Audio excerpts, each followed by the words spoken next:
Habits fail when identity doesn't change. I'm Mr. Reed, and this is the Standard Project. If habits feel forced, this is the missing layer. You build the habit. You do it consistently for weeks. Wake up at 5 a.m., work out daily, eat healthy, stay focused. You're hitting your streak, following the system, doing everything right, but it still feels like work. Every morning you have to force yourself out of bed. Every workout requires willpower. Every healthy meal feels like sacrifice. You're doing it, but it never feels natural. And you wonder, when does this get easier? When does it become automatic? The answer, when your identity changes. Because right now you're asking a new behavior to live inside an old identity. Your identity says, I'm not a morning person. Your behavior says, wake up at 5 a.m. These are in direct conflict, and eventually, identity wins. In the next 19 minutes, I'm going to show you how to shift your identity so habits become effortless. You're asking a new behavior to live inside an old identity. This is why most behavior change fails. You focus on changing the behavior, but you ignore the identity. And your identity is the operating system that runs the behavior. Dr. Katie Milkman's research at Wharton shows that identity is the strongest predictor of behavior, stronger than goals, plans, or motivation. People don't do what they intend to do. They do what's consistent with who they believe they are.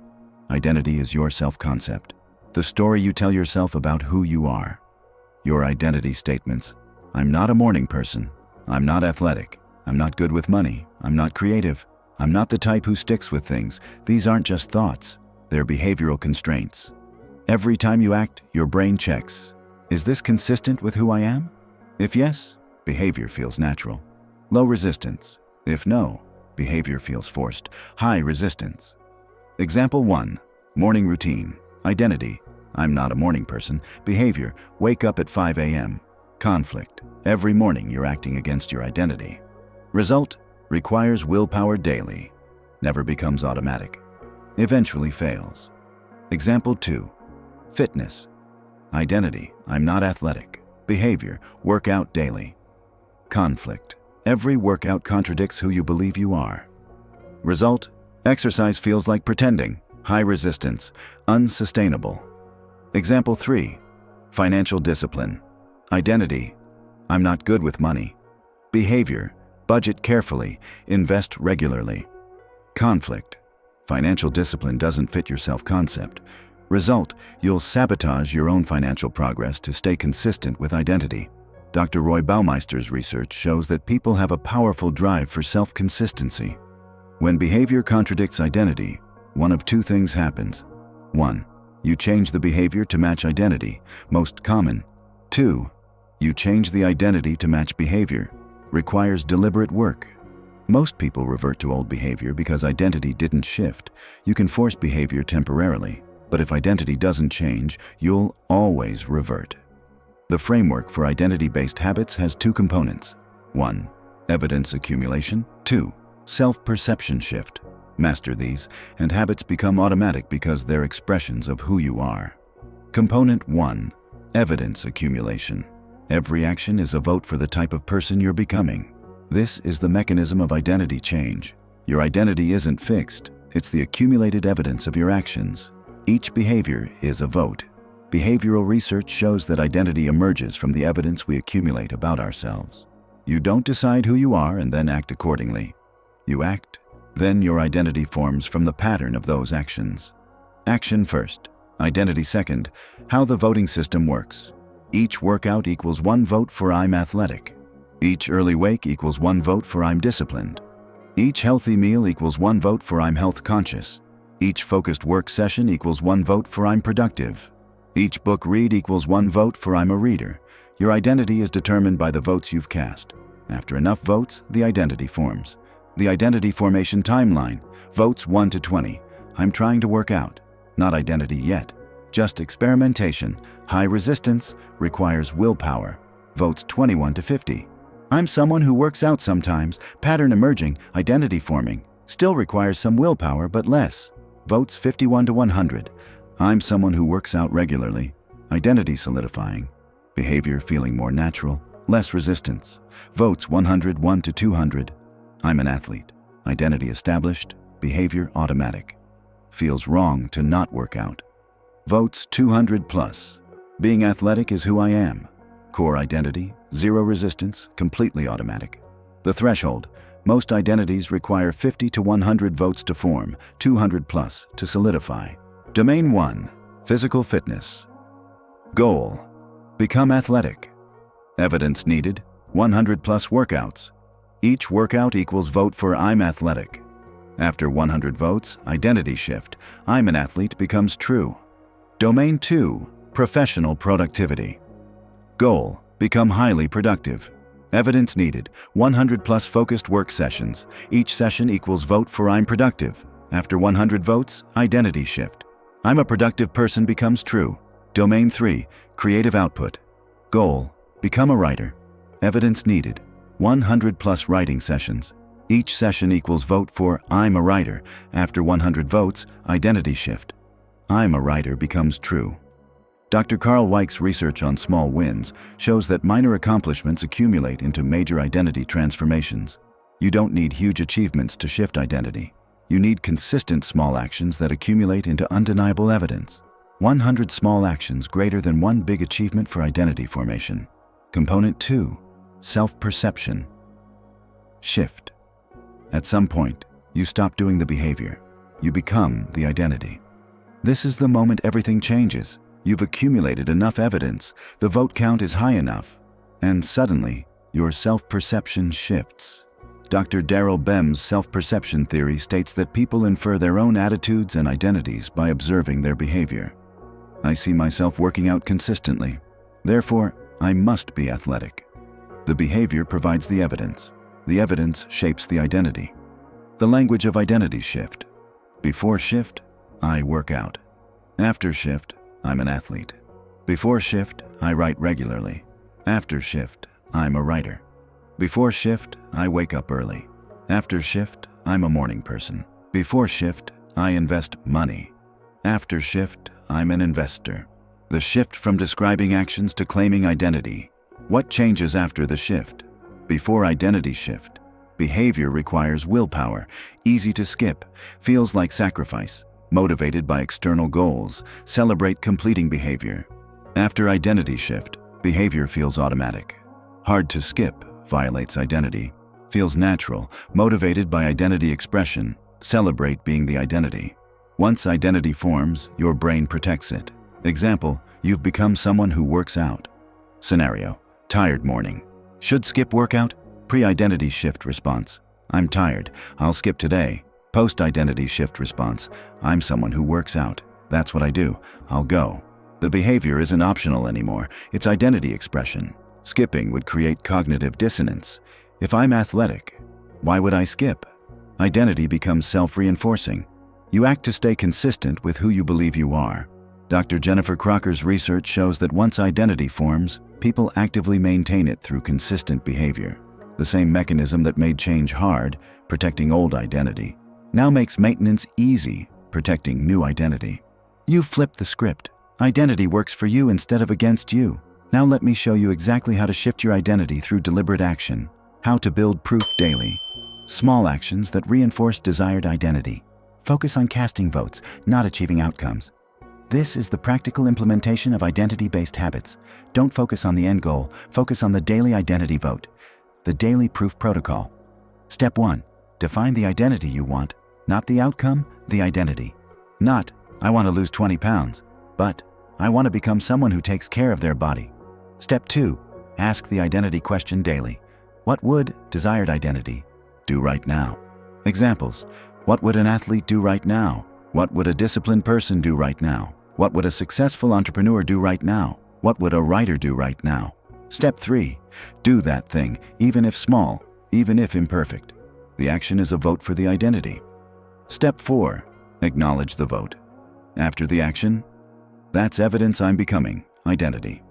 Make the identity connection explicit. Identity, athletic person. Daily proof actions. 10-minute workout equals vote cast.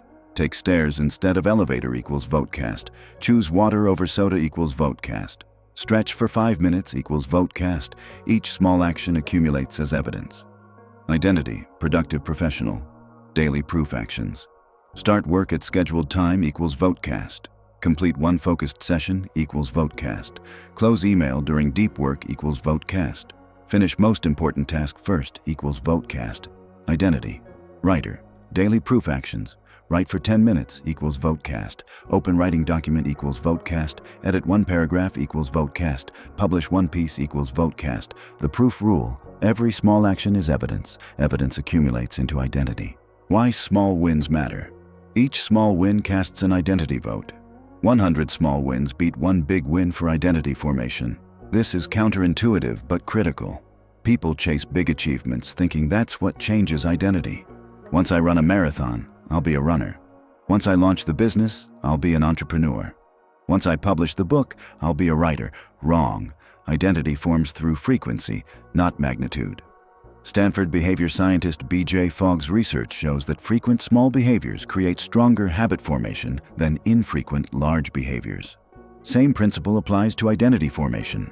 Frequent small identity votes greater than infrequent big achievements. The comparison. Approach A. Chase big achievement. Train for 6 months. Run marathon. Identity vote. 1. Between start and finish, identity unchanged, still trying to become a runner. After marathon, brief identity boost, but without continued votes, fades quickly. Approach B. Accumulate small wins. Run 10 minutes daily for 6 months. Identity votes 180. Week 2, I'm someone who runs sometimes. Month 2, I'm a runner. Month 6, being a runner is who I am. Identity formed gradually through consistent votes. Why small wins are powerful. Reason 1, high frequency, can be done daily, more votes cast, faster identity formation. Reason 2, low barrier, easy to maintain consistency. Consistency is what builds identity. Reason 3, immediate feedback, each small win provides instant identity evidence. Reason 4, compound effect, small wins stack, 100 small wins equals undeniable proof of new identity. The small wins rule. Better to cast 100 identity votes than to chase one big achievement. One sentence that reframes habits. I'm the type of person who desired identity. This sentence is the linguistic tool for identity-based habits. It reframes behavior from goal pursuit to identity expression. The reframe, goal-based, I want to work out regularly. Identity-based, I'm the type of person who doesn't miss workouts. Goal-based, I should eat healthier. Identity-based, I'm the type of person who takes care of their body. Goal-based, I need to be more productive. Identity-based, I'm the type of person who does deep work daily. Goal-based, I want to save money. Identity-based, I'm the type of person who invests for the future. Why identity-first language works. Reason 1, shifts focus from outcome to process. Not achieve the goal, but be this type of person. Process is daily. Outcome is distant. Reason 2, creates intrinsic motivation. Goal-based, motivated by external result. Identity-based, motivated by being consistent with who you are. Reason 3, makes behavior non-negotiable. Goal, should I work out? Debatable. Identity, I'm someone who works out. Non-negotiable. Reason 4, survives goal completion. Goal achieved leads to motivation disappears. Identity formed leads to behavior continues automatically. Powerful identity statements. I'm the type of person who shows up every day. I'm the type of person who keeps their word. I'm the type of person who finishes what they start. I'm the type of person who does hard things. I'm the type of person who invests in themselves. The language rule. Frame behavior as identity expression, not goal pursuit. Once identity shifts, habits follow automatically. This is the transformation you're working toward. Right now, habits feel like work. You're forcing them, pushing through resistance. But once identity shifts, everything changes. You stop forcing, you start being. The habit isn't something you do, it's who you are. Before identity shifts, morning alarm goes off. Thought, I should get up and work out, but I'm tired, maybe tomorrow. Internal negotiation, willpower required. Sometimes you win, sometimes you lose. After identity shift, morning alarm goes off. Thought, I'm someone who works out in the morning, that's what I do. No negotiation, no willpower needed, just automatic execution. Skipping would feel wrong, like violating your identity. Research on habit automaticity shows that identity-based habits require 40 to 50% less conscious effort than goal-based habits, because they're not tasks to complete. They're expressions of who you are. The shift from doing to being is when habits become effortless. You're not trying to be disciplined. You are disciplined. You're not trying to be healthy. You are healthy. You're not trying to be productive. You are productive. The behavior flows naturally from the identity. Now you understand identity-based habits. Every action is a vote. Accumulate 50 to 100 votes, identity forms. Small wins matter more than big achievements. Language shifts from doing to being. This makes habits automatic. But there's still one problem most people face. Overthinking. You know who you want to be. You understand the framework. You're ready to act. But then your mind fills with thoughts. Is this the right approach? What if I do it wrong? Should I plan more first? Maybe I should research other methods. And suddenly, you're stuck in your head instead of taking action. If you want to execute without overthinking, the next video is critical. Because identity makes habits automatic, but you still need to execute. Take the first action, cast the first vote, and overthinking prevents that. The next video shows you why overthinking is a delay tactic, not intelligence. How action creates clarity, not the reverse. The exact pattern keeping you stuck in analysis. One rule to exit paralysis immediately. You've learned how to build identity. Now learn how to execute without hesitation. Watch the next video now. One standard, greatness. One project, you.